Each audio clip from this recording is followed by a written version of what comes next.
and other military systems. First, I think it's important to say that as this aggression has evolved, so too has our assistance to Ukraine, making sure that it has what it needs to meet the aggression head on. And as I said before, that started long before the Russian aggression, when we saw the storm clouds gathering in the months before the aggression. We initiated what we call drawdowns of our own military equipment to Ukraine to make sure that it had on hand what it would need if Russia went through with the aggression. So Stingers, Javelins, all of those were provided initially around Labor Day a year ago, and then again before Christmas. In Europe, police in Western Germany carried Swedish climate activist Greta Thunberg and other protesters away from the edge of an open coal pit mine where they demonstrated against the ongoing destruction of a village to make way for the mine's expansion. Thunberg was among hundreds of people who resumed anti-mining protests at multiple locations in the western German state of North Rhine-Westphalia, a day after the last two climate activists holed up in a tunnel beneath the village of Lützerath left the site.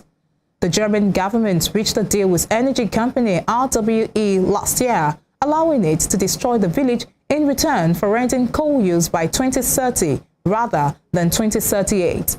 Both argue that coal is needed to ensure Germany's energy security, which is squeezed by the cut in the supply of Russian gas due to the war in Ukraine. But environmentalists say bulldozing Lützerath will result in vast greenhouse gas emissions. Germany is expected to miss its ambitious climate targets for the second year in a row. You're watching Spring Global on Western Spring Television. We will be right back after this break.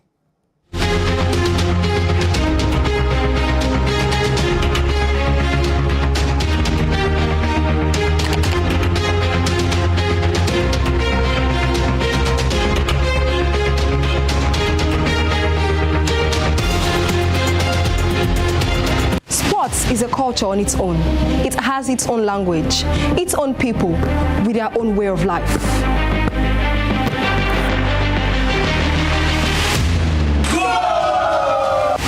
The world of sports is never void of actions, stories, dramas, and scandals. I guess you need a sports show that can walk the walk and talk the talk. On this show, we answer all your sporting questions. The whens, the whys, the wheres, and even the what ifs. Sports Spring is that show that will give you that new lease of life you've been looking for in sports journalism. Join me, Joseph Atewe, and your sports Amazon, Nengi Ernest. On this station, Western Spring Television, channel 190, only on Star Times. Let's talk sports. Let's speak the most universal language of the world.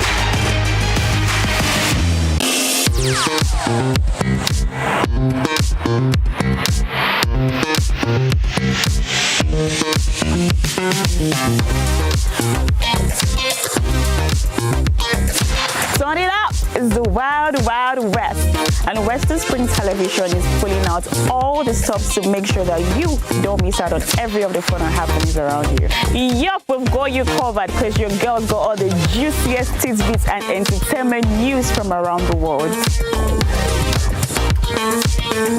Cross over to the chocolatey side of entertainment. Join me, Chocolate Cassie, on Eccentric as we take you into every bit of the juiciest news, fashion, music, movie updates, and other trending conversations. Together on the show, we'll get personal with your favorite celebrities via phone call, Zoom, or even live here in the studio. Eccentric will be showing on your TV screen on Western Spring Television, channel 190, only on Star Times.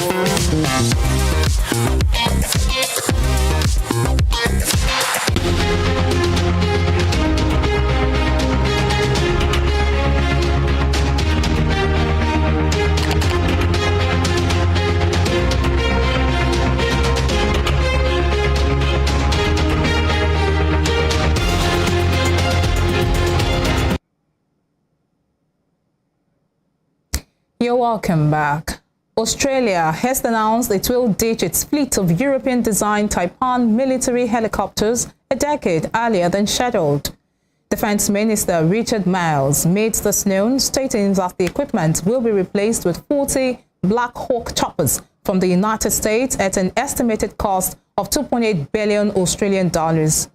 The French government has a significant stake in Airbus, the European aerospace company that manufactures the Taipans, and Paris has urged Australia to keep its 40-strong fleet.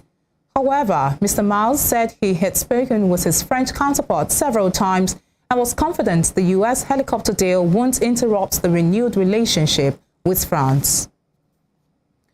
United Nations Secretary General Antonio Guterres has said the world is in a sorry state because of several interlinked challenges, including climate change and Russia's war in Ukraine. The UN chief disclosed this at the second day of the World Economic Forum, stating that the world is plagued by a perfect storm on a number of fronts. Mr. Guterres said the world is flirting with climate disastrous commitments to help the environment are nearly going up in smoke, while Russia's invasion of Ukraine adds to the interlinked challenges affecting the world. He noted that the invasion has a huge impact on the world, not only because of the untold suffering of the Ukrainian people, but because of its profound global implications on food and energy prices, on trade and supply chains. We need cooperation, yet we face fragmentation. And I'm not here to sugarcoat the scale of that challenge or the sorry state of our world. We can't confront problems unless we look them squarely in the eye. And we are looking into the eye of a Category 5 hurricane.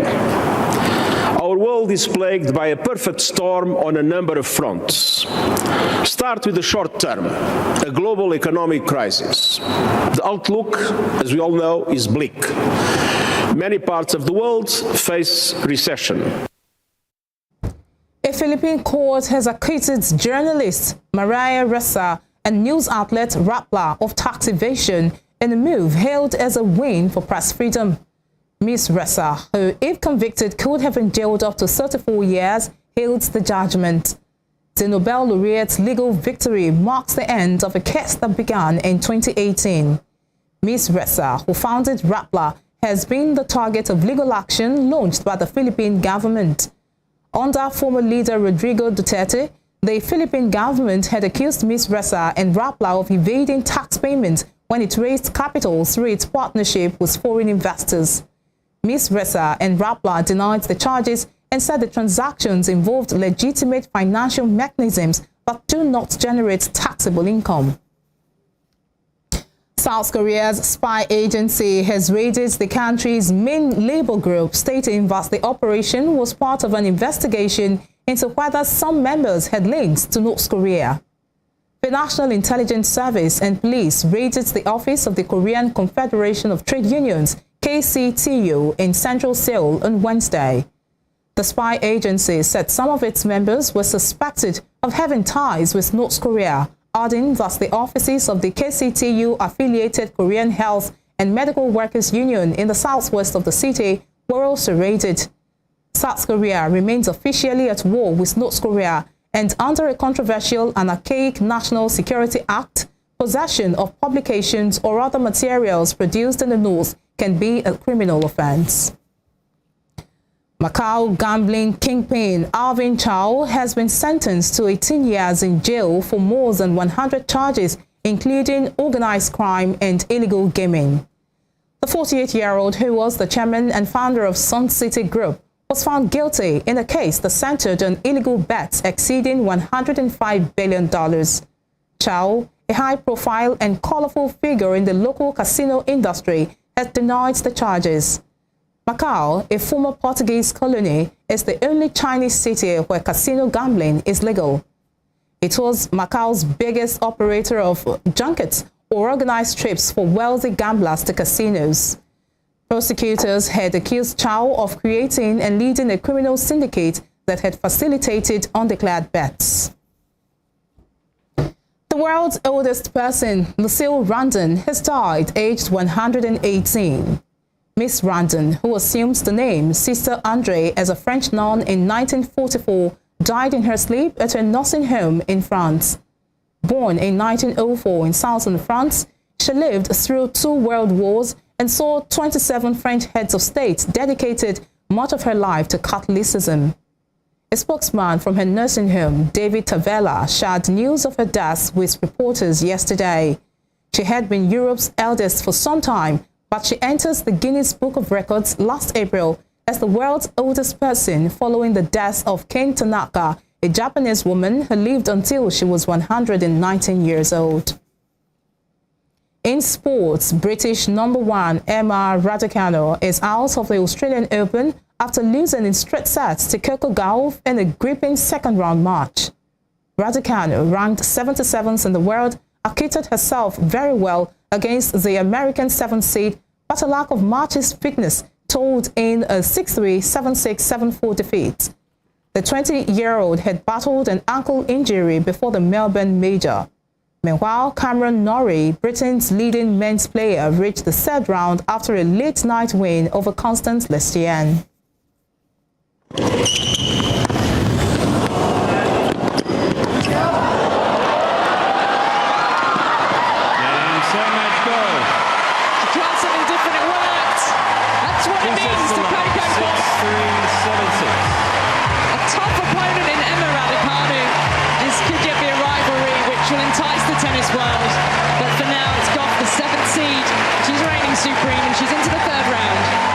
In football, a Saudi real estate mogul has won a ticket to see Cristiano Ronaldo and Lionel Messi face off in a friendly after bidding $2.6 million at auction. The match on Thursday in Riyadh is set to pit Messi's Paris Saint-Germain against a select side made up of players from Ronaldo's new club Al Nassr and their Saudi rivals Al Hilal. It will mark the first time Ronaldo has played any football in the kingdom since signing a contract with Al Nassr that runs until 2025 and is worth more than 200 million euros.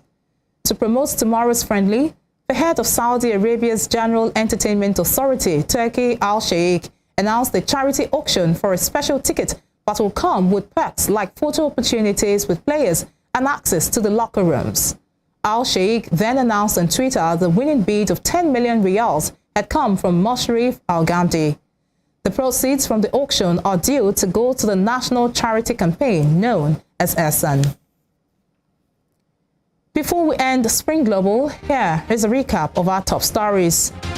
The Gambia's President Adama Barrow has announced the death of Vice President Badara Aliyu Diouf. Ukrainian President Zelensky has asked the country's security service and the national police to investigate what led to the helicopter crash in Brovary, Kyiv region. Australia has announced it will ditch its fleet of European-designed Taipan military helicopters a decade earlier than scheduled. You can follow us on our social media handles on Facebook, Instagram, and Twitter at Western Spring Television. You can also watch us live on our YouTube channel at Western Spring Television. Thanking you indeed for watching. I am Damilola Raphael. Do have a good evening.